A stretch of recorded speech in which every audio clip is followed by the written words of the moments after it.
Now we're starting to get down to it here, kids. We're starting to get down to it.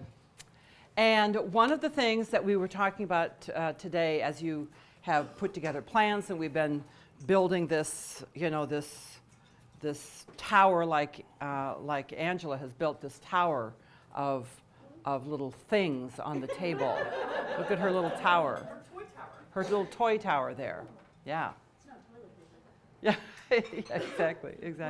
But we've been building one thing on top of the other. And I know when you walked in on Monday and even Tuesday with all the questions, and it's like, well, how does this work? And how does this work? And how does this work? And how does this work? And at this point now, you may not know all the answers, but you've been exposed to a lot. And now what it takes is practice. And I know this, and that is that for adults, practice is hard. In part because we're used to being really good at things. We're the grown-ups. We've come from careers where we have been at the top of our game. And now all of a sudden, we're learners again. And that can be uncomfortable. But it is practice that's going to make all the difference for us and for our careers. I heard some different plans about how you're going to kind of build on that practice in announcing, christening your new businesses and so on. But a great quotation here, and I think Christoph certainly spoke about that here just a couple of minutes ago. There's a big difference between ordinary and extraordinary. And based on what he was saying as well, from how it is that they hire to every little piece along the way, all that feedback, all of that is what helps to make them really extraordinary. So I'd like to take just a couple of minutes and talk to you about practice. And talk to you about practice kind of distinguished in a couple of different ways. One of these ways hopefully will resonate for you. I want to talk about the difference between learning and practice. We spent a lot of time learning. We've also spent a fair bit of time practicing this week, but there's a big difference. For much of our work, we are really about mastering fundamentals here this week. And I want to explain to you what deliberate practice is specifically. So there's a couple of things that I think are important for us to actually recognize. In learning and practice, there is a difference and there's a danger for us to be conscious of. Number one, any practice begins with a goal. What is the purpose of this? What is why are we doing this? What's the goal that we have in any practice, whether we're practicing for a marathon, whether we're practicing for meeting our clients for the first time, whether we're practicing. Am I on? Am I off? Oh, okay. What is the goal of that practice? And one of the things to recognize is that passive learning creates knowledge. And we've definitely had a lot of passive learning. You've been sitting more this week than you've been sitting in a long time, right? And that is a passive kind of learning as you're taking notes and so on. That definitely creates knowledge. But it's active practice that creates the skill. So we actually have to take it out of the book and out of our head into the creation of the skill. One of the things that can happen, and we've all seen this happen, and perhaps we've experienced it ourselves, is that learning can actually be a crutch that supports inaction. If I know a little bit more, then I'll be able to talk to my clients about that cruise. If I study a little bit more, then I'll be able to go out. If I have my website completely done, then I can start selling. All right? Don't let our learning be a crutch to inaction. Because at the end of the day, you're just going to have to jump into the pool. You're just going to have to jump into the pool. Practice is learning, but learning is not practice. So practice is learning. We'll learn through our practice. But learning alone is not practice. Practice is practice. Practice is practice out there. And practice, one of the things about practice is that it focuses our energies. It focuses us on what it is that's going on. You've undoubtedly, heard and read this over the years, but when we practice without focus, when we practice, let's say we're on the treadmill, okay, or we're on the stair climber, and we're busy watching TV, all right, and we're kind of distracted, we're not really paying attention with that sort of intention in our practice, we don't actually burn as many calories. It takes us longer to burn calories if, we're watching whatever goofball thing is on in the afternoon on TV, or watching the news, oh God, please quit watching the news. But this idea of focusing our energy, really paying attention to what we're doing so that we can also, we've done this so many times this week, deconstructing what it is that's going on. We've deconstructed trust. We've deconstructed the process. We've deconstructed so many, you've been deconstructing your plans here. That kind of focus actually will move you forward much more effectively and much more efficiently than that kind of scatter shot out there. So we're going to learn our skill development, our knowledge development.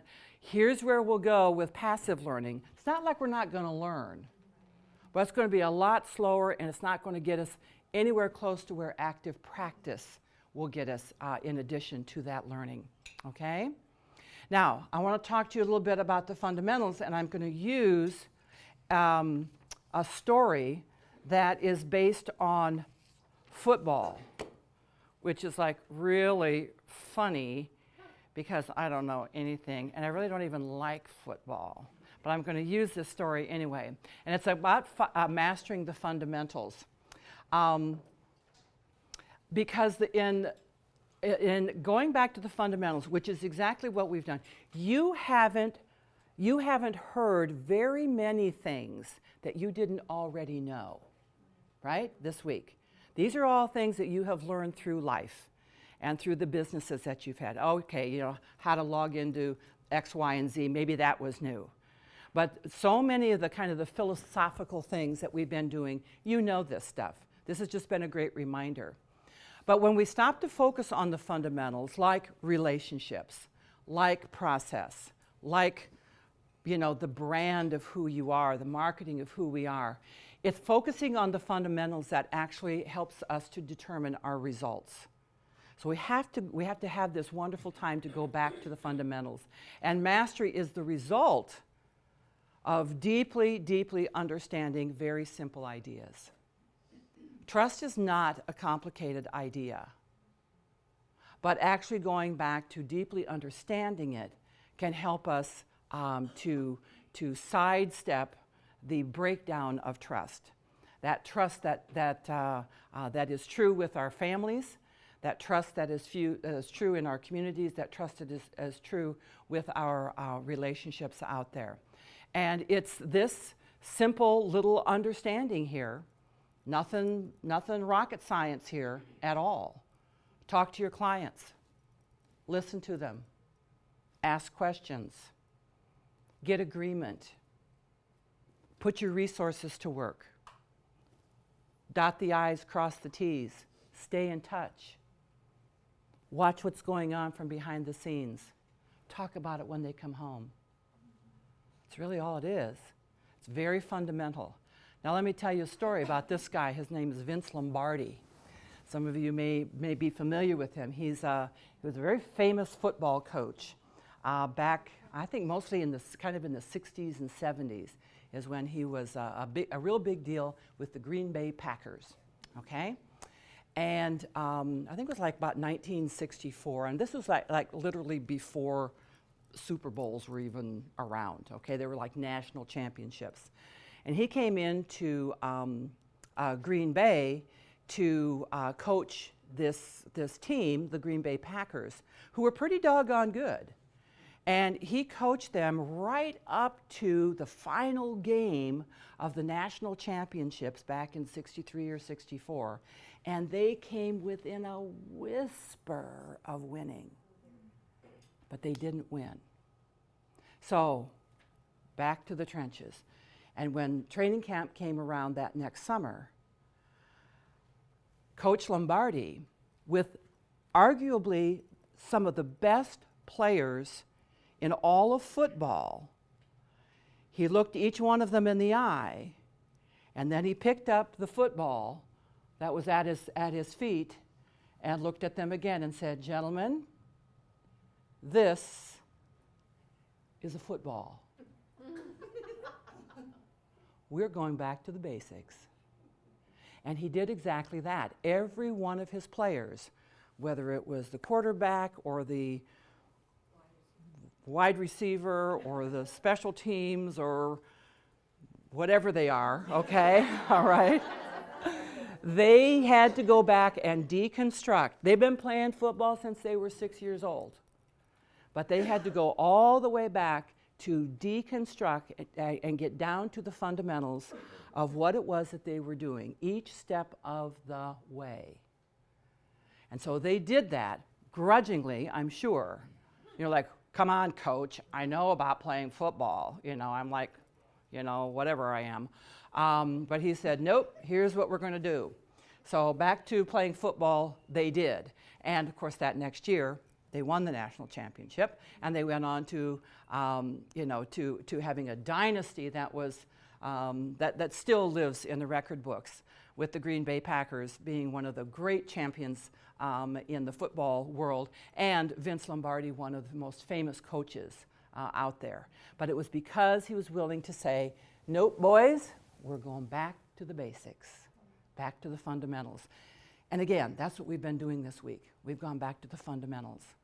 Now, there's one other thing that I want to talk to you about, and that is deliberate practice. Because this is what it's going to take. We have gone to the fundamentals, and we were pretty clear that there's a difference between practice and learning, right? But now we're going to take it one more step, and that is to talk about this idea of deliberate practice. And deliberate practice actually comes from it's a Swedish psychologist. His name is Anders Ericsson, okay? He devoted his entire professional life to understanding how it is that people learn. And what he discovered was that the real gold standard was something that he started calling deliberate practice. And breaks this down then into kind of 3 steps towards deliberate practice. First off is naive practice. Now, we've all experienced this probably with our kids. We've got lots of educators here in the room that you have experienced this along the way, and you probably have experienced this yourself as a worker, where it's kind of the beginner stuff, and we can reach a level of competence where we can do the job, right? We've reached that point. But what happens without challenge for most of us is that we stall out. We get bored. We quit, or we get restless in the work that we do. Kids who sort of stay at that level of competency and never get beyond that get bored and restless in classrooms. So we see this, we've all experienced it ourselves. You are, in many cases now, when it comes to the work that you're doing, many of you far more so, but you have reached a level of competency that has you able to do the job. With a little help, you can get the job done. If you just stay where you are right now, you'll quit the industry. I know enough about all of you at this point, you'll quit, because it won't be enough of a challenge to be competent. You're looking to be extraordinary.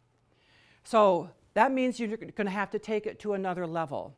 And the next level that he referred to is purposeful practice, where we have very well-defined goals. You set up some goals this afternoon, and you set them out all week, where you can judge your success. You can look at 30 days from now and see where you are. You made a commitment to do something, you can see, did I do it, did I not do it? You can get on the treadmill and it'll say, I burned this many calories or I didn't, one way or the other. It requires our full attention. In order to get these plans done or any of the work that you do, it's going to take full attention, right? None of this kind of being distracted out there. One of the things about purposeful practice is that we'll get immediate feedback. We'll find out very quickly whether our clients accept our proposals or not. That may be part of it. When you pitch that wander list, you'll get immediate feedback about whether or not they're going, what the hell are you talking about, lady? You know, or if they get it. So there'll be a very immediate feedback that you're going to get. And the other thing about purposeful practice, and this is the part that gets uncomfortable, is that it is out of our comfort zone. It means that now we're trying to do cartwheels as adults, and we're kind of clumsy at it. So it's going to take practice to actually accomplish this. It's going to be challenging. But then here's the gold standard that he talked about, and that was deliberate practice. Deliberate practice, which is all of purposeful practice that we just talked about here, plus a teacher, plus a coach, plus some sort of an accountability partner that you may well have in your managers, in your owners, in colleagues that you have, in relationships that you have out here. Somebody who's going to help hold you accountable, just like a teacher does. Your homework's done or your homework's not done. And who can also break down the skills in a critical, using that in the most positive way, in a critical manner. Just some of the things that, again, hopefully you practiced a little bit this week in giving feedback to each other. It's not like what you did is wrong, but let's break that down. Is that the best word? Or maybe there's a different way to actually approach that. Or remember we talked about this, that there's another way to actually approach this. So you can break down the skills. You've got the ability to actually do that now. And understand if you were flying off the seat of your pants and talking about that cruise, or whether or not you actually did, invested in the skills that were required to understand the difference between Crystal and Seaborn and Regent before you had that conversation. And the other thing is that it focuses attention with the goal being of improving performance, not necessarily reaching an end. There may be immediate, touchstones, benchmarks along the way. But what's wonderful about deliberate practice is that you never get there. You never get all the way there. It's like mastery. It's always a work in progress. So I would really encourage all of you to, if you don't already have somebody in the mentoring role with you, to seek that person out. Within the industry, if you can, if there's somebody within your organization. It may be a colleague, it may be another VCTA grad that you've known, who encouraged you to come to this. Get somebody out there who is willing to listen to your conversations that you're having with your clients, who will look over your proposals that you're about to send out, who will look at it with an eye to you improving your skills along the way. So that's deliberate practice. Let me tell you another story about deliberate practice, and that's the story of Hiro Ono. This is Hiro Ono, and perhaps you've come across this wonderful documentary called Hiro Dreams of Sushi. Yes, it's a great one. And talk about deliberate practice. So here's Mr. Ono here, who runs a 10-stool sushi bar in a subway station in Tokyo that has 3 Michelin stars. Okay? And he does that by mentoring a team of sous chefs, or whatever they're called at sushi bars, shoe chefs, maybe, I don't know, in the practice of the mastery of sushi. And of course, those of you who've seen the film, know that, like, there's one poor fellow. They work for like years, under this apprenticeship, and one guy was like, it took him like years to learn how to, twist the towel, wring the towel, or slicing the sushi and placing it just so, because that was the level of mastery that was required by Mr. Ono. You can also think of this in terms of your technique, how often you're willing to actually put that technique into practice. And out of that, and I would bet for all of you that this is true right now, that your level of confidence, having learned some techniques and having done some practice this week, that your level of confidence is quite different than it was coming in on Monday. Yeah. I'm sure it is. Here's another good example. This is the wonderful Misty Copeland, the prima ballerina of the American Ballet Theater, who, as again, maybe you know her story of having everything wrong with her body, as far as being a prima ballerina. Add to that, what did we decide? She was too short, she was too tall. She's too short. She was too short to do this, right? And she didn't have the right, background and all these different sorts of things. On top of it, she was African American.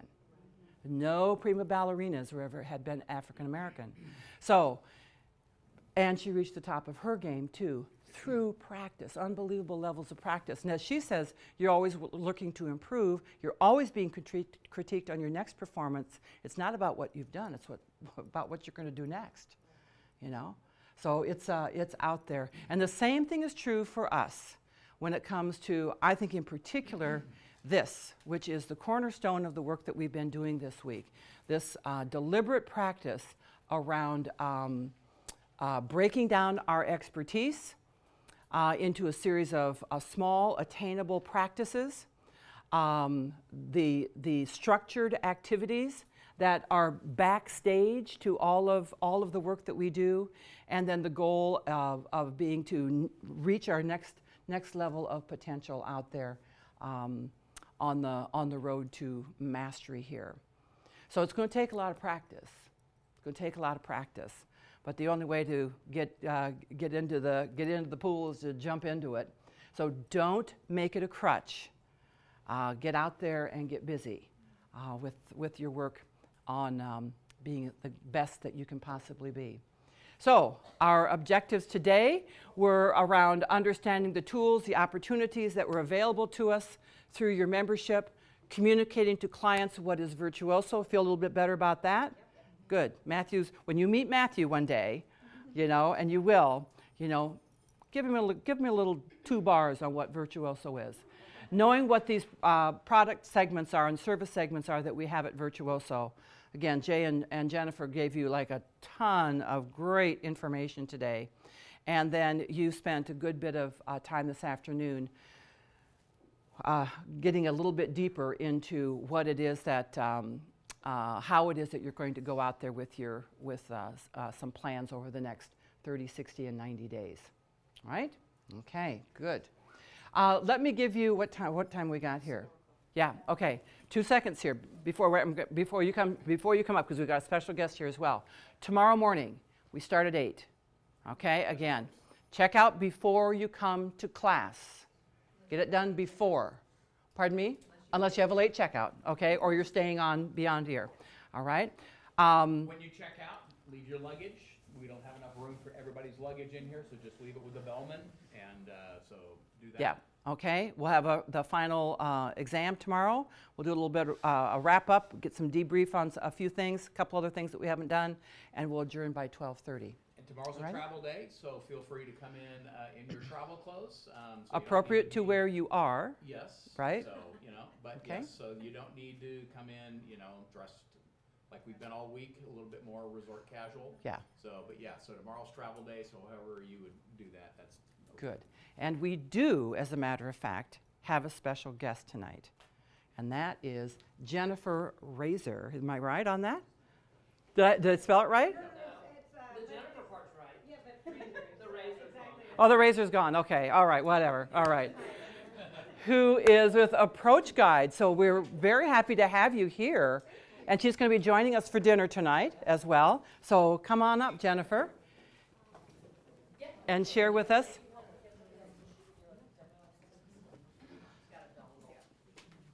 Oh, okay, good, good. Sure. Jay, can you help on this front? I'm now out of my league. Yeah, you and me both. Yeah, I just like, come with the stuff. Can you do this? Jennifer, if it's not razor, what is it?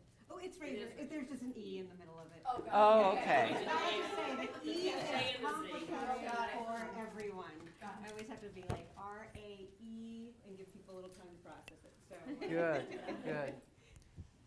Should we put her up? Should we film you? Yeah. Here, do you mind doing this? Oh, sure, no problem. This is all internal. All right. All right. Great. So they probably want it like Like right over right here? there. See what he's got Can to you, say. can you How's hear me that? now? Yeah, that'll work. Will that work? Are you sure? Yeah. All right. Good. And you can either hang on to that or stick it in your Yeah, I'll pocket. put it in the pocket. Good. That's good. All right. Getting there. Okay, warming up. Well, while this is coming up, thank you so much for inviting me to speak today. I'm Jennifer Razor, founder of Approach Guides, and we have been working with Virtuoso for quite a little while. We were part of the incubator program 2 years ago, and we just became a preferred partner in July. We were there for Virtuoso Travel Week, so it was a great event. And we do destination content. And I know you guys have been here this week really learning about how to grow your business and what you can do to really engage your clients and really delight them so that they continue to come back to you. So what I figured we could do today is we'll talk a little bit about the destination content that we look at and how you can use content to do exactly that. Grow your business, boost conversion, really delight your clients. Getting there. All right, we're still warming up. So when I say destination content, really most people think of the traditional guidebook-like content. Where to go, what to do, what to see. And we don't do that. We focus on really inspirational, aspirational content. We're trying to draw out aspects of a place, the reasons your travelers are actually going to these destinations. It's art, history, music, food. We've got a team of researchers that are sourcing content to draw that out. And what I'm really going to focus on today is, as I said, how you can use that content. And everything I'm going to show you is things that you can do in your business tomorrow. So you don't need our platform to do this. Our platform certainly makes it a lot easier and helps you deliver content in a really professional way. But everything I show you will be things that you can do tomorrow with your clients. And it's going to be a lot more engaging when this thing warms up. When this thing warms up. I did. Really, I'm like keeping you in suspense here. Well, it's not the laptop, it's the projector, Danny. It's something Yeah. Jay did. I don't know what exactly, but it's his fault. I mean, it's not, it doesn't seem to be finding her. Let's see, would it help to unplug and replug? You might. Is the screen up on your Mac? It is. So you might just need to tell it to use that outside screen. Come on up, Cindy. Oh, that was a good sign. Ah, here we are, the old unplug, replug. Okay, so as I said, the destination content we do is very different. We're really focused on multimedia content that engages. So for any given destination, you could have a museum curator talking about art that your client might see in a destination, a BBC podcast on a city's history, or even a New Yorker article on like a local personality. Those things that are really about the destination. You are going to tell your clients the best hotel to stay in, the best restaurants to go to. What we can help do, and what destination content can help do, is help them identify what's that traditional dish in the destination, so that no matter where they go, what restaurant they choose, they're going to have that dish and they're going to have a better experience for it.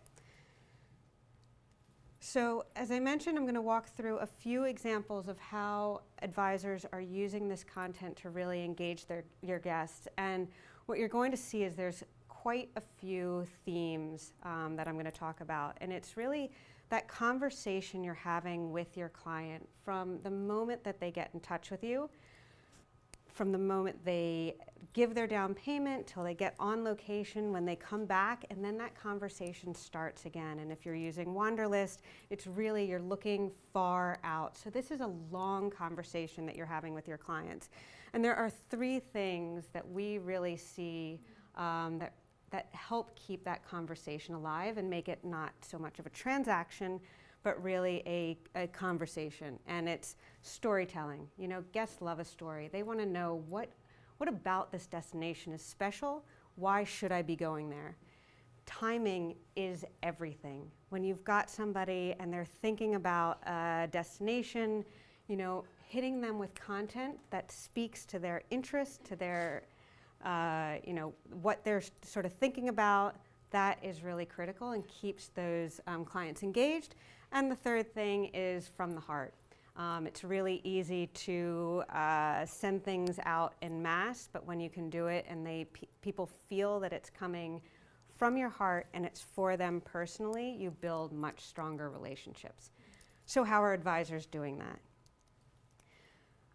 I'm going to walk through really 2 areas of that sales process. The pre-sales, so driving to conversion, and then also once that client has made that reservation, staying in touch and keeping them excited for their trip.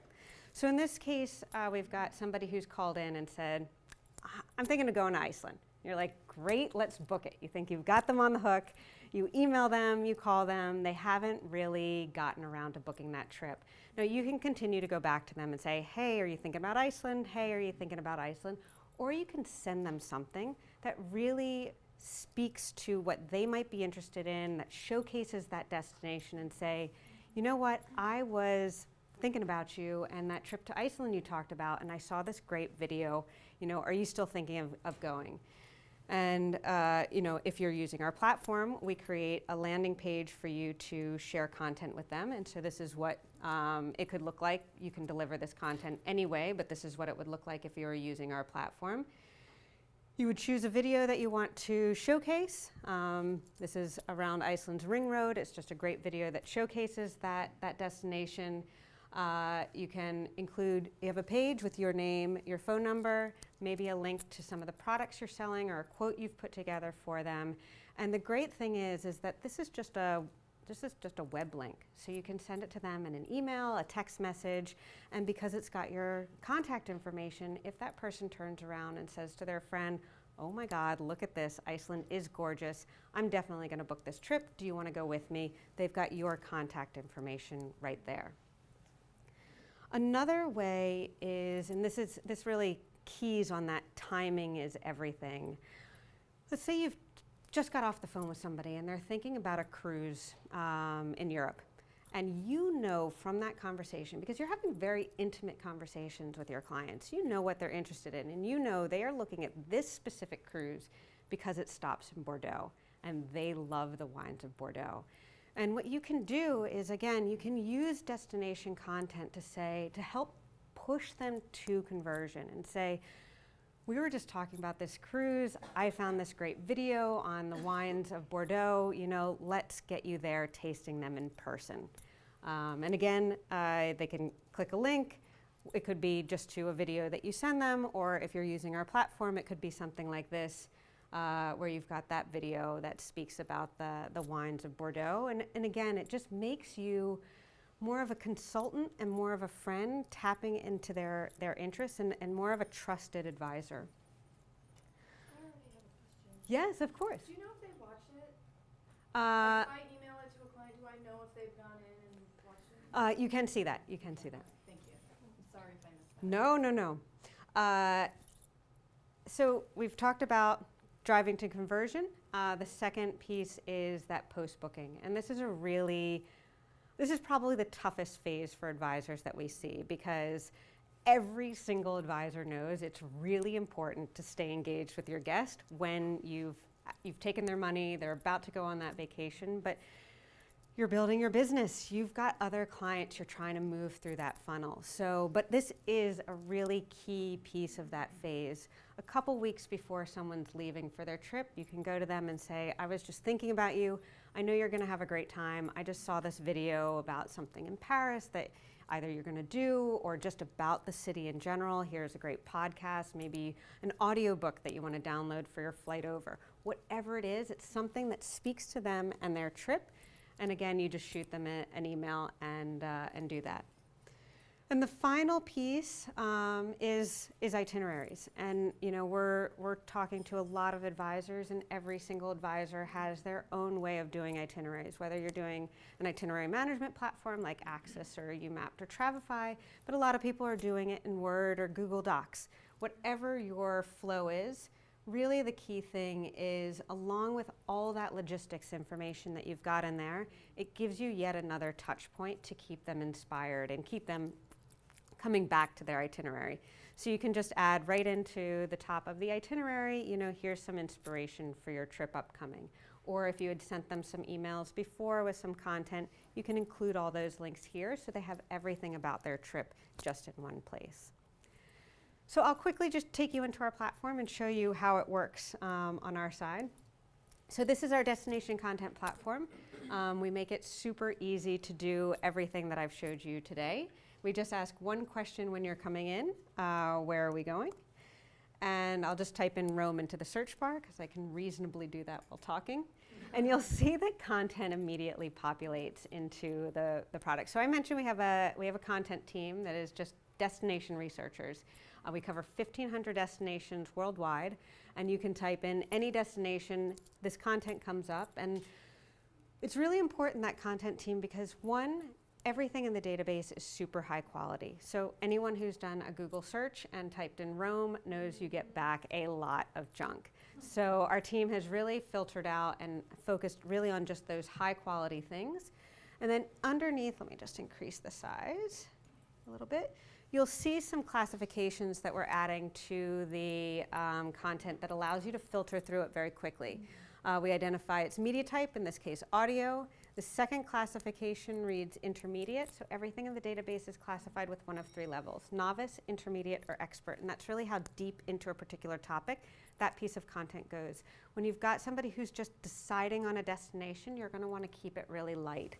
When you've got somebody who's made the decision, they know what they're going to be doing in that place, then you can go a little deeper. The novice is great also if you've got somebody who calls in and says, I am thinking about going to Egypt or the Seychelles. Can you tell me about them? You can spend an hour on the phone giving them, a lot of words, or you can just send them 2 videos and say, look at these places and you tell me what you're feeling. And then the third classification is subject area. So you can really easily come in. I'm just gonna decrease the size a little bit. We've searched for Rome. So let's say our guest is going to Rome, and I wanna feature video content that focuses on food and beverage. And immediately I've just narrowed down 30,000 results in our database down to just 30 with just a couple clicks. Once you decide the content that you want to share with your guests, you add it into what we call a collection, which is just our fancy word for that web page that I showed you right at the beginning. And from here, you can just copy the link, add it to an itinerary, send it in a text message, or even just press email, and it'll just pop up your default email program. You can just shoot it off to your guest. So that is, that's our platform. I mean, what we're seeing with advisors is, and I heard that, Helen, you were talking about sort of breaking things down into those manageable steps, because anyone who has planned a vacation knows it can get really overwhelming really quickly. So what we see a lot of advisors do is they will take 30 minutes on a Friday, and they'll go through maybe the trips that they've got coming up in the next 2 weeks, or those leads that have gone a little cool, and just quickly stay in touch, spend 30 minutes doing it, and then, you can get on with the rest of your tasks. But I agree, it's breaking things up into those manageable bits that allow you to service your clients better. Thank you. Any questions? Yeah? Is there, for each destination, is there sort of general information about the destination, like weather or currency? Or So we don't do that right now. Okay. We're really focused on, because everybody can get the weather. I know it's nice to have that all in one place, but everybody sort of has their favorite tools to do that. So what we focus on is where we can really bring the most value, and that is finding that content that is super high quality and makes a destination come to life. We do have the ability, if you have a favorite source that you like to use for that, we give you the ability, just using that little plus button, to add in your own content into the database. So it could be blog posts that you've written, it could be fam trip videos that you've put together. So you can start mixing and matching your content with third-party content. So it could be like your fam trip video sitting next to a BBC podcast, which is a really powerful thing. But you don't add that, it's just to your stuff. It doesn't mean it's available to everyone. No, that's exactly right. It's just for you, so it's exclusive to you. So you're really building your own database. Thank you. Yeah, of course. So what do you charge? So we charge, it's an annual subscription, less than $1 a day, $360 a year. But let me see, that's my phone number. But we know that you guys are building your business. So if you wanted to sign up, we are offering a month free for your first year. So it's just at the $330 rate. And I'll give this link to Jennifer, as well as my contact information. Yes? Could you show us a quick sample Yeah. of something? Of Yeah. one of the videos? Oh, one of the videos, of course. Of course. The other place that you can do a little bit of exploration on that is in the Travel Academy. Yes. Shocking, I know that we have something that will help you in the Travel Academy. So Jennifer and her team were great to partner with us in creating 14 destination-inspired playlists. So we took the top destinations that the advisors are selling or that are on the Lux list, and they curated content for us. So if you look in the Academy, you can pull up Morocco. You can have some inspiration from that. They've got some cool videos on different aspects. It could be the food and beverage types of stuff, but it could also be the local culture, craft. Yep. There are a couple of great videos in there too, so that will give you a little bit of an idea of how you can use this. I also think it could be a really great tool in the stay in touch phase when you're looking at something to keep somebody excited. They've just got so much inspirational, wonderful stuff. Great, but I'll just show you, so you can see this is the page that we build, automatically generate from our platform. It's branded with your logo. It's got your name and contact information. You can really customize this with a call to action. But you'll see that the videos are just, playable right here on the page. This is a Khan Academy video of the Titian's work in Venice. Looking at the But what's really nice is that because it's all web-based, there's no app your guest has to install to get the content. There's no code they have to type in. It's just one click for you, one click for your guests. Nice. Great. Well, thank you very much. So I will see you at dinner.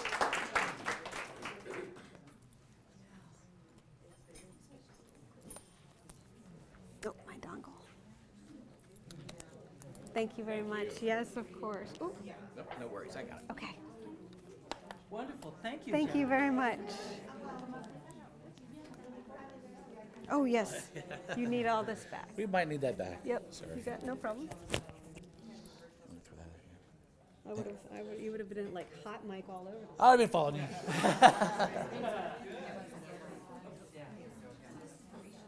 All right, thanks. Thanks. Yeah. Now that's yet another great idea that we've got now, huh? Do any of your agencies have that? Have the subscription that you're from that you know of anyway? Yeah. That's by agent, right? Not by agency, or is there an agency? It's a single use. Yeah, this is single use, isn't it? This isn't the agency wide. This is individuals. Got it. Got it. And I was wondering, does any of this fit into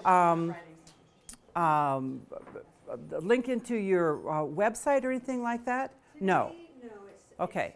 Today it's designed for one-to-one communication. Got it. Yes, so email, Got it. itineraries, text messages. Wonderful. But it is something we're exploring. Have you gotten Yeah. some feedback yet about the videos? What? Oh, yes. Some of the things that people have liked and that kind of stuff? Like individual client comments, or just sort of what other advisors are thinking and our clients? Good for either one. It'll just be another point of information. Yeah, I can certainly put something together for you. Right. It's also great, so if you go on to virtuoso.com and in the search bar, type in approach guides, you can see a lot more about the company, but you can also click on the link in there. It takes you to the Virtuoso specific page, and you can get a sample for you. Great. Yeah, so wonderful. This would be a really wonderful investment, a really good investment for you as somebody was talking about the budgeting that they need to be doing here in their first year. But this would be a very, very good one. Yeah, and I was just thinking about you with your your idea around your launch. Yeah. Thinking about the lady with the gorilla tour. Yes, absolutely. Absolutely. Be at dinner and we'll spread our Right. around. Perfect. We'll rotate Yeah. around the tables. You know how we do that. For one-on-one conversations with our Exactly. to get you to see the technology. Excellent. That's obviously not Yeah. as conducive after wine and Omelina. Yes. Got it. That might be better, actually. Right. So probably a final assessment today. Do we have an assessment today? I'm not giving it to them today, they've had enough. Okay.